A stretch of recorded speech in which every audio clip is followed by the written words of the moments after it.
Hello everyone, welcome to A online solution. कैसे हो मेरे प्यारों? तो आज आपके लिए लाया हूँ फिर से मैथ का इम्पोर्टेंट सब्जेक्टिव क्वेश्चन, और इसमें हम लोग 5 से 6 सवाल करेंगे, बहुत ही मज़ेदार से और बहुत अच्छा सा सवाल आपको यहाँ पे देखने को मिलेगा।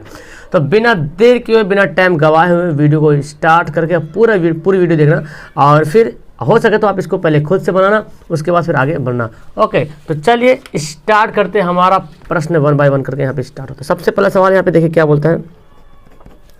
द्विघात समीकरण दिया हुआ है, इसका विविक्तर निकालना है, विवेचक निकालना है, डिटर्मिनेंट निकालना है कि तथा मूलों की प्रकृति भी ज्ञात करना है। ठीक है, मूलों की प्रकृति क्या है? तो यहाँ पे दिया हुआ है द्विघात समीकरण। क्या दिया हुआ डियर कि 5x² माइनस 8x प्लस 3 बराबर 0 दिया हुआ है। अब निकालते क्या विविक्तर, यानी कि इसलिए d बराबर, d बोले तो क्या है, d बोले तो विविक्तर b² माइनस 4ac ये होता है। तो b कितना अच्छा, यहाँ पे हम चाहो तो लिख सकते हैं, यहाँ पे चाहो तो लिख सकते हैं, यहाँ a बराबर 5, b बराबर माइनस 8, c बराबर कितना 3। आप ऐसे यहाँ पे लिख सकते हैं, कोई दिक्कत, नीचे भी लिख सकते हैं, कोई दिक्कत नहीं। तो b² माइनस 4ac, b कितना वैल्यू ये है -5, माइनस 8 है, तो -8 का स्क्वायर माइनस 4, a का वैल्यू 5 है और c का वैल्यू यहाँ पे 3 है। तो 8 ये स्क्वायर हो जाएगा। 8 का स्क्वायर कितना होता है? 8 64, 5 20 और 20 60, यानी कि कितना आ गया? 4 आ गया। इसलिए d बराबर क्या हो गया? d हो गया बराबर 4। इसलिए हम बोल सकते हैं कि d जो है 0 से क्या है? बड़ा है। d 0 से बड़ा, तो एक आंसर तो हमारा ये हो गया। तो d 0 से क्या है? बड़ा है। लेकिन इस समीकरण की प्रकृति क्या है? जब d का वैल्यू 0 से बड़ा होता है तो वास्तविक होता है। क्या होता है? वास्तविक, समान नहीं होता। ठीक है, वास्तविक तथा असमान है, वास्तविक तथा असमान। तो चलिए सेकंड सवाल देखते हैं डियर, क्या बोलता है। बहुत ही मजेदार का सवाल है। यहाँ पे किसी वितरण का बहुलक दिया हुआ है और माध्य दिया हुआ है, तो वितरण का माध्य निकालें। ये सवाल में बंदा तो फंस जाता है, 100% जो बनता है ना टपक जाता है इसमें, और सवाल भी टपकता है एग्जाम में। ठीक है, तो अगर आप इसको रिविजन नहीं करोगे तो गई भैंस पानी में फिर। ओके, चलिए मैं यहाँ पे क्या करता हूँ, इसको बनाना शुरू करता हूँ। तो यहाँ पे तो कुछ दिख नहीं रहा है, यहाँ पे आंकड़ा वगैरह, तो यहाँ हम डायरेक्ट लिखते हैं पहले जो दिया हुआ है। चूंकि बहुलक बराबर 35.45, ठीक है, और क्या है? माध्य बराबर कितना जो, अच्छा ठीक है, ये भी 35.6 है ना, 35.6 यहाँ पे दिया हुआ है। या तो आप 60 भी लिख सकते हैं, कोई दिक्कत नहीं, 6 लिखेंगे कोई दिक्कत, ऐसे हालांकि सवाल दिया हुआ है। तो निकलते इसलिए बहुलक, इसलिए हमको क्या निकालना? माध्य निकालना है। इसलिए माध्यक बराबर वाट, ये निकाला ना, लिखते हैं इसलिए चूंकि बहुलक का फॉर्मूला में बताया था आपको, 3 गुना माध्यक माइनस 2 गुना माध्य, ये है बहुलक का फॉर्मूला। इसको तो आप हर हाल में याद कर लीजिए। अब हमको निकालना है क्या? हमको निकालना माध्यक निकालना है। तो इस माध्य का यहाँ पे कोई काम नहीं, इस माध्य को -2 माध्य जो है इसको उठा के इधर कर लेंगे, लेकिन लिखेंगे इधर ही, इसको उठा के भी इधर कर लेते हैं। तो ये जो 3 माध्यक है ना, 3 माध्यक है, हमको निकालना माध्य ना, 3 माध्यक है, तो हम इसको ऐसे रहने देते हैं, 3 माध्यक, 3 इंटू माध्यक। मतलब कि जब साइन चेंज करेंगे तभी समझना कि इधर से इधर गया है, नहीं चेंज हुआ तो मतलब नहीं गया है। तो देखो, तो बहुलक तो जहाँ प्लस में तो प्लस में रहेगा, और इस -2 माध्य को उठा के इधर ले चल गए, तो माइनस जाके क्या बन जाएगा? प्लस। लिख रहे हैं उधर ही, लेकिन चला गया, समझ लो, निशान चेंज हुआ, समझ लो कि चला गया। ओके, तब चला गया, तब चला दो यहाँ पे। देखो अब क्या करेंगे, यह तो अब इजी है ना, यह 3 से डिवाइड हो जाएगा, तो इसका वैल्यू पुट करते हैं। बहुलक का वैल्यू कितना दिया? 35.46 प्लस 2 इंटू माध्य का वैल्यू 35.6। ओके, अब हमको क्या करना पड़ेगा? इसको गुना वगैरह करना पड़ेगा। तो चलिए यहाँ पे हम तो 3 इंटू माध्यक ऐसे इसको रहने देते हैं जी। 3 इंटू माध्यक, चलो माध्यक बराबर लिख लेते हैं, इसको गुना कर दीजिए। तो ये तो ऐसे रहेगा 35.46 ऐसे रहेगा।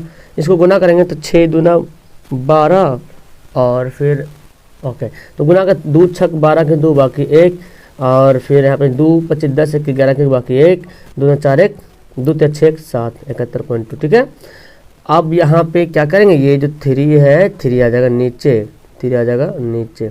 चलिए अब इसको तो जोड़ना पड़ेगा हमको, तो जोड़ लेते हैं। देखिए जोड़ लीजिए, ये कुछ नहीं तो 0 यहाँ पे होगा लगा हुआ, 6 0 6 4 2 6 है ना, या तो फिर अब कितना हो गया 5 1 6 हो गया, यहाँ पे भी 6 हो रहा और 7 3 10 हो गया, अब बटे में 3 हो गया।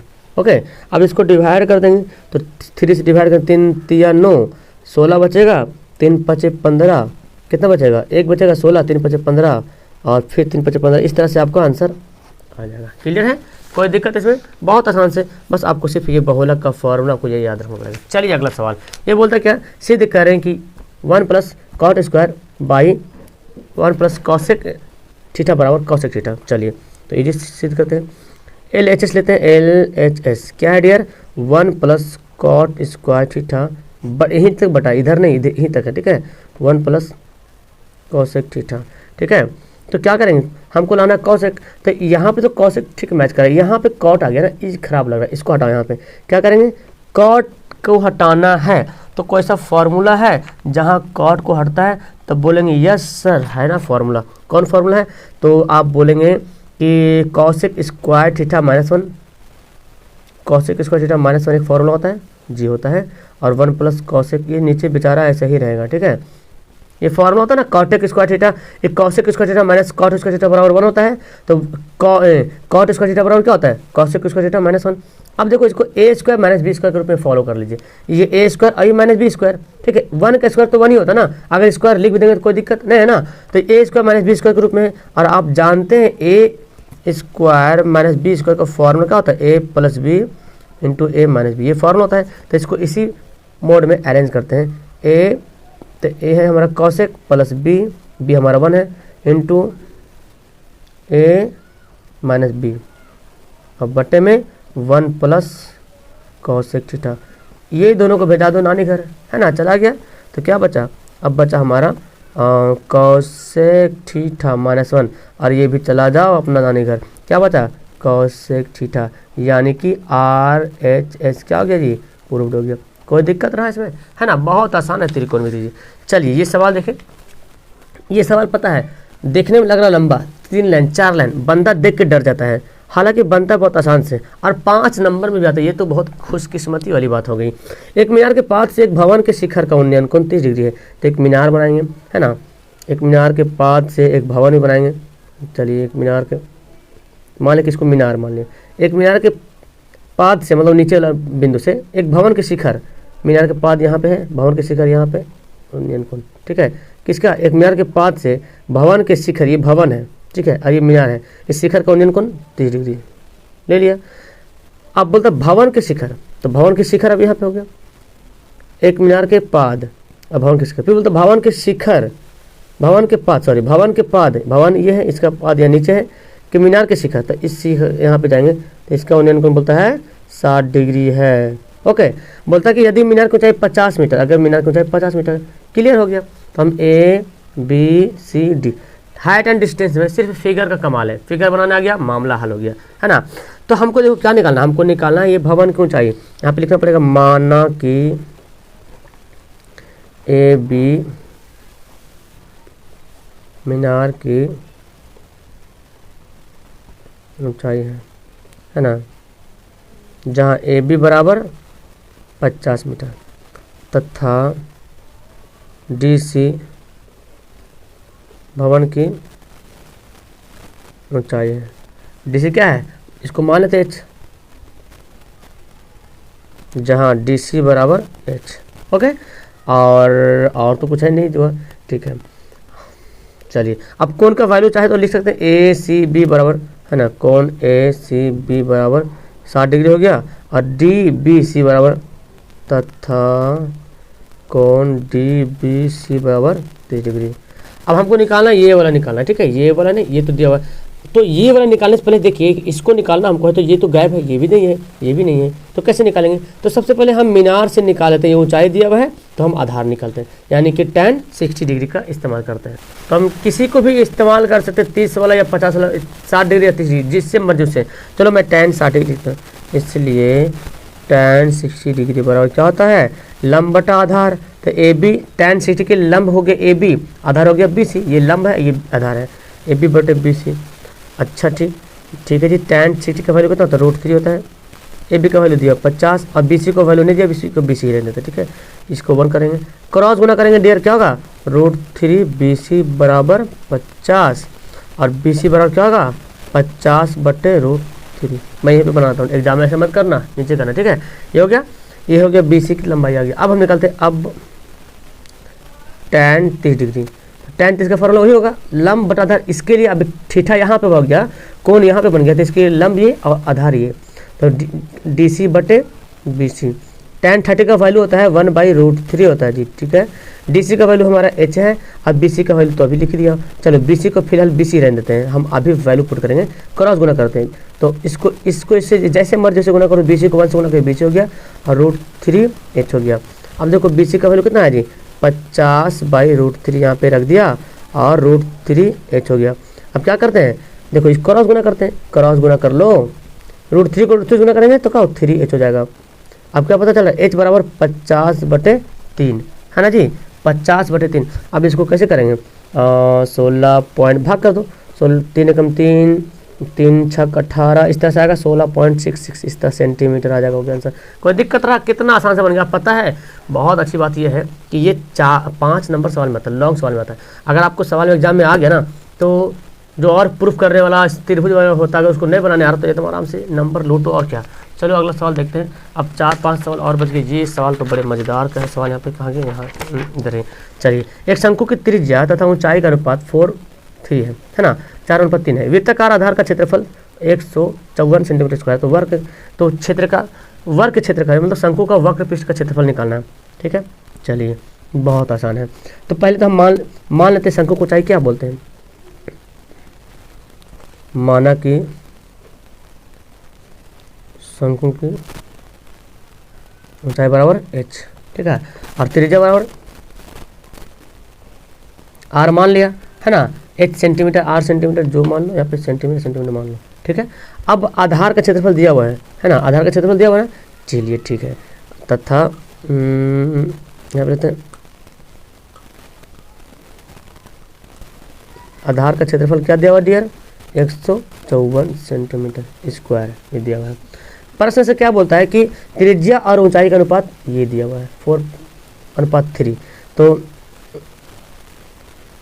प्रश्न से दिया हुआ है कि क्या लेते हैं? त्रिज्या और ऊंचाई का अनुपात, यानी कि r/h, ये हो गया अनुपात, त्रिज्या और ऊंचाई का अनुपात। त्रिज्या कितना दे रहा है? 4 दे रहा है, ऊंचाई कितना दे रहा है? 3 दे रहा है। ये अनुपात दिया हुआ है, ठीक है। तो अब यहाँ पे लेते हैं, इसलिए πr², क्योंकि बोल रहा आधार का क्षेत्रफल। और शंकु अगर हम बनाते हैं डियर यहाँ पे, तो देखिए शंकु बनेगा, तो शंकु का आधार कैसे बनेगा? ये गोल बनेगा है ना। तो ये जो गोल बना, ये पता क्या वृत्त टाइप का बना कि नहीं? वृत्त बन गया ना, तो एक वृत्त टाइप का बन गया।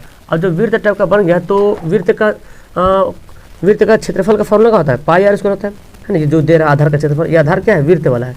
वृत्त का क्षेत्रफल क्या हो गया? πr² हो गया, ठीक है। तो हम अब हमको निकालना क्या? वक्र पृष्ठ का क्षेत्रफल निकालना है। आपको पहले पता होता चाहिए कि शंकु का वक्र पृष्ठ का क्षेत्रफल क्या होता है? πrl होता है।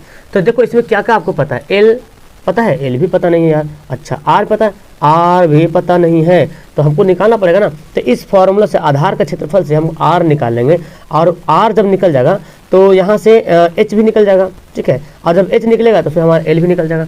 चलिए तो अब इस फॉर्मूला यहाँ पे सेट करते हैं, 4/3। तो देखो डियर यहाँ पे 4 पाई का वैल्यू क्या है? पाई का वैल्यू है 22/7। एक मिनट, सॉरी मैं क्या लिख रहा हूँ यहाँ? πr² बराबर 154 लिखेंगे ना, 154 लिखेंगे। क्षेत्रफल 154 है ना, 154 लिखेंगे। ये फॉर्मूला πr² का क्षेत्रफल का। चलिए ये r² बराबर 154, देखिए कटेगा 22 से काटो, 22×7 154 होता है। तो r² बराबर क्या हो गया डियर? 7 × 7, और r बराबर क्या हो गया? 7 गुना 7 का वर्गमूल यानी कि 7 सेंटीमीटर। आर का वैल्यू कितना आ गया? 7 सेंटीमीटर आ गया। अब हमको एच भी निकालना पड़ेगा, है ना, इसलिए यहाँ से देखो, यहाँ से हम आर का वैल्यू 7 अगर रख देते हैं तो एच का वैल्यू निकल जाएगा, है ना, आर का वैल्यू, इसलिए आर बटे एच बराबर 4/3 दिया हुआ है। तो यहाँ पे क्या करेंगे, आर का वैल्यू क्रॉस गुना कर दो या तो चाहे जैसे भी रख दो, क्रॉस गुना करेंगे कितना होगा, 4h हो जाएगा बराबर 3r हो जाएगा। ठीक है, हम ये ना ये फॉर्मूला से ये जो हम अनुपात दिया इससे हम h निकाल लेंगे। तो क्या करेंगे, देखिए 4, अच्छा h ही डायरेक्ट कर लो, 4 तो इधर करते हैं, 3 इंटू आर का वैल्यू कितना गया 7 और 4 इधर आ जाएगा, है ना, यानी कि 21/4, 21/4 ये क्या हो गया, ऊंचाई आ गया।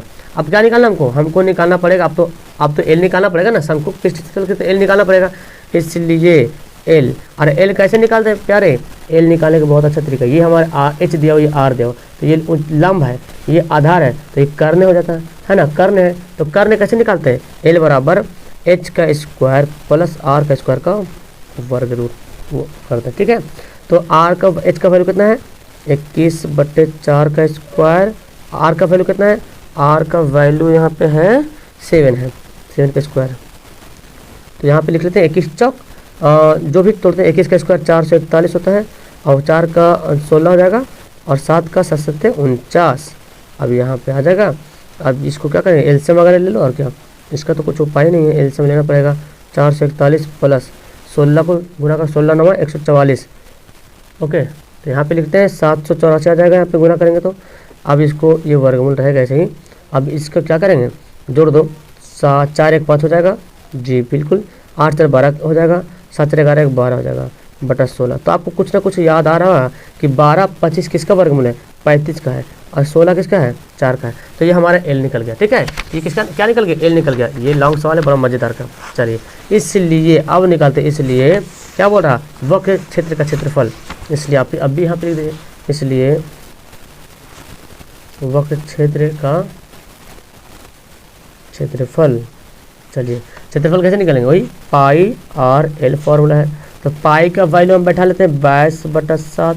ठीक है, आर का वैल्यू हमारा 7 था, एच का वैल्यू हमारा 35/4 कटा, यहाँ पे 4 4 7 7 कट गया, 1 काट दो, 11 दूना 22, 2 दूना 4, तो 35 11 गुना 35/2, अब भाग कर दो, एक गुना कर दो, तो 35 को 35 से गुना करते हैं यहाँ पे, तो कितना आ जाएगा, 35 को 35 से गुना करेंगे, अब 35 को 11 गुना करेंगे तो 5 3 5 और 5 3 8, 385 आ जाएगा, है ना, 385/2 सेंटीमीटर। इसको ऐसे रहने दो, या तो आप इसको पॉइंट में बदल दो, 2 एकम 2, 2 9 18 और 2 दूना 4, 2 5 10, ऐसे आप आंसर लिख सकते हो, कोई दिक्कत है ना, आसान है ना, यहाँ पे एकदम इजी है। आपको क्या निकालें, ये जो आपका मोहरा दिया हुआ, इस मोहरा के हिसाब से आप क्षेत्रफल के हिसाब से आप आर निकालें, और आर जब निकल गया तो ये जो अनुपात दिया हुआ है त्रिज्या और ऊंचाई का अनुपात 4:3 दिया हुआ है, इसी के हम हिसाब से हम एच निकालेंगे, और जब एच निकालेंगे तो आपको तो लंब बहुत अच्छी करने बहुत अच्छी तरीके से निकालने आता है, तो करने निकाल लिया, और फिर उसके बाद पाई आर एल फॉर्मूला उसको सेट कर दिया। चलो अब आखिरी सवाल, ये बहुत मज़ेदार का सवाल है, किसी बंदे ने मुझे कमेंट किया था टेलीग्राम पे और रिक्वेस्ट कर रहे सर बता दीजिए, तो चलो आज मैं इसको ही बता ही देता हूँ। बड़ा मज़ेदार का सवाल क्या बोलता है, एक मोटर वोट है जो धारा के प्रतिकूल 30 किलोमीटर तथा धारा के अनुकूल 28 किलोमीटर जाने में 4 घंटे का समय लेता है, वह धारा के प्रतिकूल 21 किलोमीटर जाकर 5 घंटे में वापस आ सकती है, तो शांत जल में मोटर वोट की चाल धारा की चाल से याद करें। देखिए लॉन्ग सवाल में ही नंबर आपका आगे पीछे होता है, लॉन्ग सवाल सब्जेक्टिव सवाल बनाने की कोशिश करिए, ऑब्जेक्टिव सवाल तो ऐसे ही बन ही जाता है। आप जब लॉन्ग सवाल बनाने की कोशिश करोगे ना तो 2 नंबर सवाल यूं ही चुटकियों में बन जाएगा। चलिए ठीक है ना, तो आप इस पर ध्यान दीजिए। तो मान लेते हैं, माना कि मोटर वोट की चाल,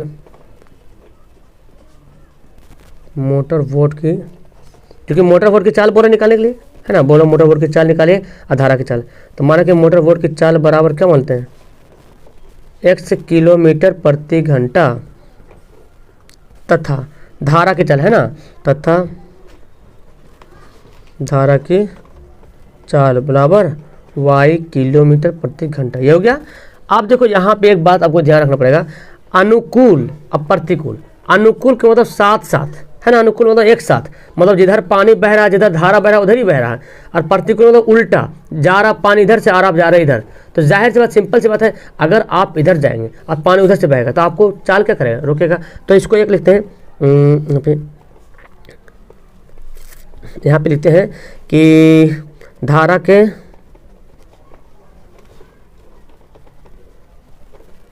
अनुकूल, धारा के अनुकूल मोटर की चाल, वही लिखते हैं, धारा के अनुकूल मोटर बोट की चाल, बोट की चाल।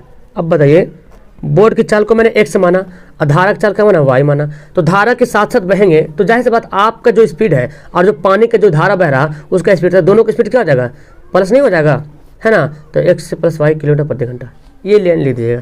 फिर लिखेंगे पे धारा के प्रतिकूल, प्रतिकूल बोले तो उल्टा, है ना। धारा के प्रतिकूल बोट की चाल, तो धारा का प्रतिकूल बोट की चाल, आप जा रहे इधर से, धारा आ रही उधर से, तो पक्का है कि आपको डिस्टर्ब करेगा, मतलब कि आपकी चाल में कमी हो जाएगी। तो x से -y आपकी चाल है और पानी की चाल है, तो चाल तो घट जाएगी, किलोमीटर प्रति घंटा।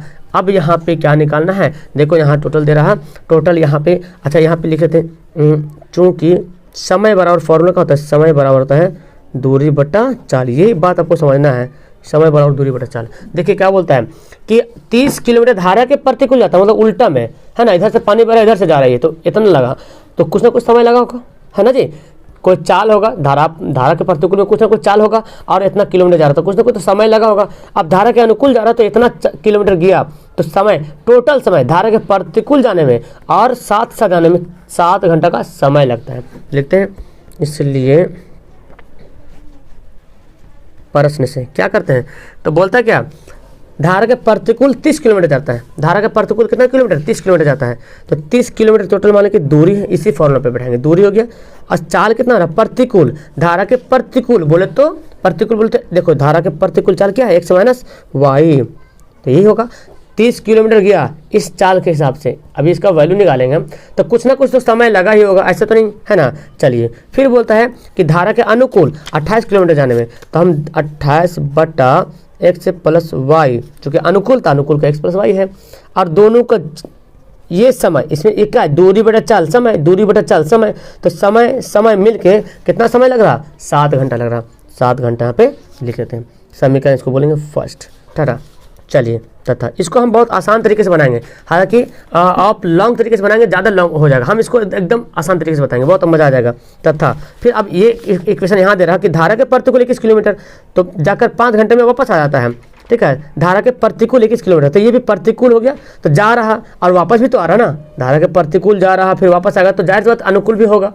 यहाँ पे क्या बोला, वापस आ सकती है, मतलब कि प्रतिकूल जा रहा और वापस भी आ सकती है, मतलब जा रहा भी और आ भी रहा, तो यहाँ पे दोनों, यहाँ पे बात बताई जा रही है, मतलब कि क्या हुआ, 21 किलोमीटर की दूरी जा रहा है, ठीक है। तो हम लिखेंगे 21 प्रतिकूल बोला ना, x - y प्लस फिर 21 किलोमीटर x + y, 21 किलोमीटर की दूरी धारा के प्रतिकूल गई और 21 किलोमीटर की दूरी धारा के अनुकूल गई, और टोटल जा करके वापस आने में 5 घंटा। जैसे लिखा है जा करके वापस आना है, तो समझ लेना उसकी दूरी क्या होगा, सेम हो जाएगा 5। अब देखो इसको मैं क्या करता हूँ, इतना बड़ा अगर बनाएंगे तो काफ़ी लंबा बन जाएगा। यहाँ पे करते हैं, यहाँ पे लिख देते हैं 1/x - y बराबर हम a मानते हैं, तथा माना कि, ऐसे लिखते हैं माना कि, तथा 1/x + y बराबर क्या मानते हैं, b मानते हैं।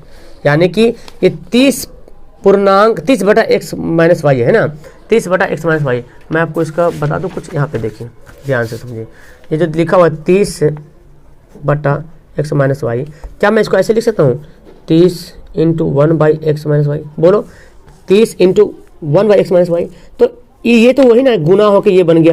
तो हम इसके जगह पे हम क्यों ना एक छोटा सा वैल्यू पुट करते हैं, लास्ट में इसका वैल्यू रख लेंगे, तो हम इसका वैल्यू a रख लिए, इसका वैल्यू क्या रखें, a, तो 30 a हो गया, है ना। तो यहाँ पे वही काम करने वाले मेरे बच्चे, क्या होगा 30, इसलिए क्या हो जाएगा 30 a प्लस 28, और इसको क्या माना मैंने b बराबर 7, तो यहाँ भी हो जाएगा, यहाँ भी क्या हो जाएगा 21 a प्लस 21 b बराबर 5, है ना। अब हमको काटना है ना, तो क्या करेंगे, कुछ ना कुछ तो काटने के लिए कुछ ना कुछ तो करना पड़ेगा। तो देखिए 21 चौक 84 और 28 चौक यहाँ पे करते, तो हम कुछ 84 करके काट लेते हैं। तो इसको गुना करते हैं 3 से और इसको गुना करते हैं 4 से, ठीक है। तो आप देखो अब हमारा क्या बनेगा, देखो 30 दिया 90A प्लस 28 दिया 84B 7 21, और देखो 4 करें 21 चौक 84A प्लस, है ना, 21 चौक 84B बराबर 5 चौक 20। अब क्या करते हैं, घटा लेते हैं, ये दोनों कट जाएगा, कितना बचेगा बोलो 6A बराबर, ये घटा कितना है 1, यानी कि इसलिए A बराबर क्या होगा 1/6। A का वैल्यू 1/6। अभी थोड़ा शांत। अब A का वैल्यू आ गया हमारा, A का वैल्यू आ गया। अब हम B का वैल्यू भी निकालेंगे, यही समीकरण से, ये वाला समीकरण से, ये हमारा है, ये हमारा है ना। लिखते हैं अब A का मान समीकरण किस में रख दें, फर्स्ट यहाँ पे, अच्छा फर्स्ट सेकंड यहाँ पे ना, तो इसको थर्ड मान लेते हैं, इसको फोर्थ मान लेते हैं, ठीक है, थर्ड और फोर्थ मानते हैं। समीकरण थर्ड में रखने पर क्या है 30A प्लस 28B बराबर 7 दिया हुआ, ये दिया ना, ये नहीं यहीं तक। तो 30 इंटू A का वैल्यू कितना आया था, A का वैल्यू 1/6 आया था, और 28B बराबर आया था 7, 6 5 30, तो 5 प्लस 28B बराबर 7, तो कितना गया 28B बराबर 7 दर्जा घट जाएगा, तो 5 दर्जा घटेगा ना, कितना बचेगा 5 दर्जा घटेगा तो बचेगा 2, है ना। तो अब यहाँ पे लिखेंगे, देखो यहाँ पे हम बनाना, अभी ख़त्म नहीं हो कहानी, ये सवाल लॉन्ग है। अगर आप इससे काटते हैं ऐसे ही करके बराबर करके, तो थोड़ा ज़्यादा घिचपिच बन जाएगा, ठीक है। तो यहाँ पे लिखते हैं, यहाँ पे तो यहाँ पे क्या लिखेंगे, इसलिए B बराबर क्या हो जाएगा 2/28, है ना, क्या आ गया 2/28। इसको चाहो तो काट सकते हैं, 14 दूना 28, B बराबर क्या जाएगा 1/14। ओके, अब हम क्या माने थे, हम माना था कि चूंकि 1/x - y बराबर A माने थे, और A का वैल्यू कितना आया 1/6 आया, 1/6 आया, तो क्रॉस गुणा कर देंगे तो क्या आ जाएगा x - y बराबर 6। फिर समीकरण हमारा बनेगा 5। अभी तो हल करना बाकी है। अब फिर हम क्या माने थे, x से तथा x से 1 है ना, सॉरी 1x प्लस y, इसको क्या माना था मैंने, B माना था, और B का वैल्यू कितना आया 1/14 आया। चलिए ठीक है, फिर क्रॉस गुणा करें, x प्लस वाई को 1 से गुणा करेंगे और 14 को 1 से गुणा करेंगे, 14 आ गया, समीकरण 6। तो ऐसा करने का मकसद सिर्फ यही हुआ कि हम आसान से काट लिए, नहीं तो आपको अगर इसमें अगर काटते हैं तो ज़्यादा घिचपिच टाइप का बन जाता है ना। तो अब फिर आप क्या करेंगे, फिर अब ये दोनों समीकरण में देते हैं, तथा लिखते हैं अब यहाँ पे क्या लिखते, ओके। तो अब क्या करेंगे, अब समीकरण 4 तथा 5 तथा 6 से, तो कितना हो गया x माइनस वाई बराबर 6 और x प्लस वाई बराबर 14। क्या करेंगे, दोनों कट गया तो 2x बराबर कितना गया 20 आ गया, 2 दहे के 20, x बराबर 10। अब हमारा वैल्यू आ गया, x का वैल्यू कितना गया 10 आ गया, तथा अब x का वैल्यू फिर रखेंगे, तथा अभी इसको लंबा थोड़ा बनेगा ये सवाल, तथा x का मान समीकरण किस में रख दीजिएगा, मैं सेकंड में रखता हूँ, चलो इसमें रखता हूँ, सेकंड नहीं 6 है ना, 6 में। तो क्या जाएगा x प्लस वाई बराबर 14 है जी, तो x का वैल्यू 10 आया, 10 प्लस वाई बराबर 14 हो जाएगा। तो लिख देंगे y बराबर क्या जाएगा 14 माइनस 4, यानी कि कितना गया 1 मिनट 10 है ना, तो कितना गया 4 आ जाएगा, 4 किलोमीटर प्रति घंटा, अरे 10 किलोमीटर प्रति घंटा, इसलिए लिख लेना नीचे में, इसलिए मोटर बोट की चाल बराबर x बराबर 10 किलोमीटर प्रति घंटा तथा धारा की चाल बराबर y बराबर 4 किलोमीटर प्रति घंटा। ठीक है, तब आपका ये आंसर आ गया। देखो कितना लंबा सवाल बना, ये सवाल आ गया। हालांकि सवाल में कुछ जान नहीं, बस लेंदी टाइप का सवाल आपको बनाना पड़ेगा। तो एग्जाम में अगर आ गया तो प्रैक्टिस करो, एग्जाम में आ जाएगा तो पक्का नंबर फाड़ के लाओगे। ओके, तो फिलहाल वीडियो क्लास करते समझ में आया कि नहीं, सारा सवाल मजा आया, समझ में आया। ओके, वीडियो को लाइक करो, अपने दोस्तों को शेयर करो, और पहली बार आए तो चैनल को सब्सक्राइब करके जुड़ जाओ, बेल आइकन दबा लो। रोज क्लास यहाँ पे चली, सुबह 6 बजे, सुबह 9 बजे, 12 बजे दिन में, 3 बजे दिन में, 6:30 बजे शाम को, 9 बजे रात को। ओके, डेट्स ऑल, मिलते हैं आपकी क्लास में। Okay, bye.